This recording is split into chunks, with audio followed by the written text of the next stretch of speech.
आज दोस्तों मैं बहुत ही कंटाल के एक वीडियो बनाने जा रहा हूँ। रोज़ देख रहा हूँ रील में खाली एक ही चीज़ दिखा रहा है, यूट्यूब में एक ही चीज़ दिखा रहा है। यहाँ पे मराठी भाषा बोलो, मराठी भाषा बोलो।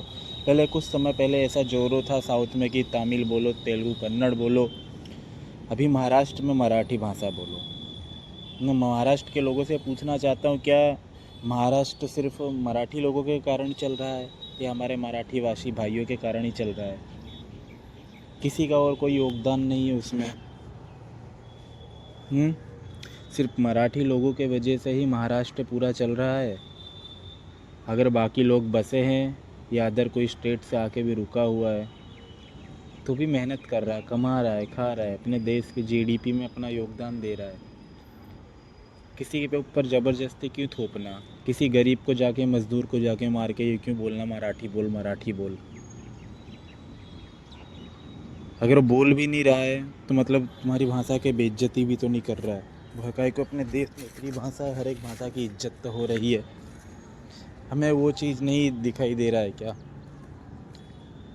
नेता लोग अपनी राजनीति करने के लिए भाषा का उपयोग कर रहे हैं, देश में जनता को भड़काए जा रहे हैं, और ये वही आम जनता जो खुद ही रोजी रोटी कमाने के चक्कर वाली भड़क रही है, जो अपना काम धंधा छोड़ के इनके साथ लगी पड़ी है।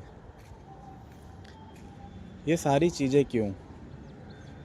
अगर इसी बात पे मुद्दे पे बात करी जाए तो फिर तो तुम बड़े बड़े जो बिजनेसमैन है, हर एक किसी को, जो बाहर से आए हुए लोग रह रहे हो, आप उनको जाके बोलो ना पहले कि भाई मराठी भाषा बोलो, हिंदी में बात मत करो, हिंदी से नफ़रत है। बोलो जाके। जो बॉलीवुड एक्टर है उन लोगों को जाके बोलो हिंदी में बात करो। और या फिर ऐसा हो तो बोलो उनको मराठी में फिल्म बनाए, हिंदी में मत बनाए। देख लेते हैं कि कौन सा खाली मराठी समाज के लोग ही देखते हैं या फिर बाकी पूरा देशवासी देखता है। पिक्चर डब होती है तब तो हज़ारों कई भाषाओं में डब हो जाती है, तमिल, तेलुगु, हिंदी, मलयालम, इंग्लिश, सारी भाषाओं में डब होती है ना पिक्चर। सब कोई देखता है तो उसमें भी हर एक चीज़ का योगदान होता है। तो भाई अपने देश में यार हर चीज़ का योगदान होना चाहिए। भाषा को लेकर यार भाषा विरोधी मत बनो, ये बहुत गलत चीज़ है। किसी को मारना, किसी को सताना।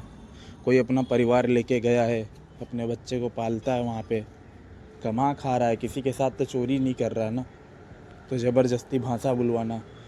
यही विचार करो, अगर सपोज़ तुम बाहर जाते हो, तुम्हें, मैं तो ज़्यादा नहीं घूमने के हिसाब से ही बोलता, अगर तुम बाहर घूमने भी गए, यूपी, बिहार, कहीं पे गुजरात, तो वहाँ पे अगर तुम्हें गुजराती नहीं आती है, गुजरात में आए, तो तुम्हें वो इसलिए मारेगा क्योंकि तुम्हें गुजराती नहीं आती?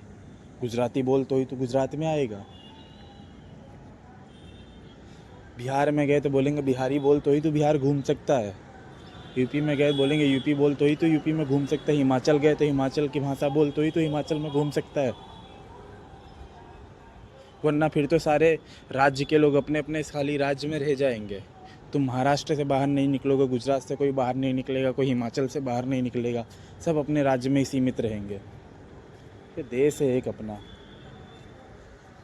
देश के अंदर इतना फ्रीडम नहीं रहेगा तो फिर कहाँ रहेगा?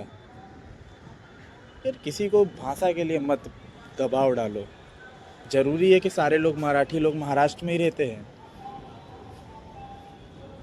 कोई गुजरात में नहीं दिखाई देगा? कोई बंगाल में नहीं दिखाई देगा? कोई अलग भी राज्य में तो लोग रहते होंगे। सारे मराठी तो ऐसा है नहीं कि खाली महाराष्ट्र में ही रहते हैं। अभी जो बाकी, जो बाहर मराठी लोग जो दूसरे स्टेट में रहते हैं और उनके साथ भी यही दुर्व्यवहार किया जाए तो फिर कैसा लगेगा? कि नहीं तुम अभी यह हमारी भाषा बोलो, तुम मराठी नहीं बोल सकते, यहाँ पे तुम्हारे ये भाषा आनी चाहिए? ऐसा हो सकता है ना? तो किसी पे कृपया करके ऐसा दबाव फुल ऐसा बात ना करे, राजनीति के चक्कर में ना आए, वरना देश में लोग बोले हिंदू जाति के अंदर ही बोले विवाद खाली बढ़ता जाएगा, लोग अपने अपनों से ही नफरत करेंगे। देश तरक्की बाद में करेगा, नफरत पहले अपने लोगों से ही करने लगेगा। मेरा यही सुझाव है, सारी चीज़ें बंद करी जाए। तुम सब भाई जागरूक हो। लोग पहले भी न्यूज़ चलता है तो कभी 4 दिन लोग रोजगारी, बेरोजगारी पे बात करते, फिर उसको वहाँ से नेता लोग भटका देते हैं, तो तुम वापस से भाषाओं के विवाद में आके फंसे पड़े रह जाते हो। ऐसे समस्या का निदान नहीं होगा। बात थोड़ा समझो, किसी को मत दबाव करो भाषा के लिए। सब हम सब एक है।